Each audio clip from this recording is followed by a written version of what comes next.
నా ఇల్లు నిండునట్లు, అంటే నా ఇల్లు క్రిక్కిరిసి ప్రజలతో ఉండునట్లు మీరు అందరినీ పిలవాలా, వారిని పోగు చేయాలా అని చెప్పడం ఇందులో చూస్తాం.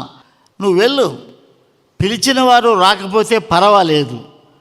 చాలామంది పేదలు ఉంటారు, అనేక మంది ఎంతో ఇబ్బందులలో ఉండి రాలేక అలాంటి వారు ఉంటారు. వారిని నీవు పిలు, ఎక్కడికైనా వెళ్ళు, నా ఇల్లు నిండాల. అది దేవుని చిత్తం. బోధించే ప్రతి ఒక్కరికి కూడా ఈ గుడి నిండా జనం క్రిక్కిరిసి ఉంటే ప్రేరణ, ప్రోత్సాహం, బాగా బల్లా గుద్ది చెప్పాలనిపిస్తుంది. ఈ సంఘం దేవుని ఇల్లు. ఎప్పుడు కూడా దేవుని ఇల్లు ప్రజలతో క్రిక్కిరిసి ఉండాలని దేవుని చిత్తం.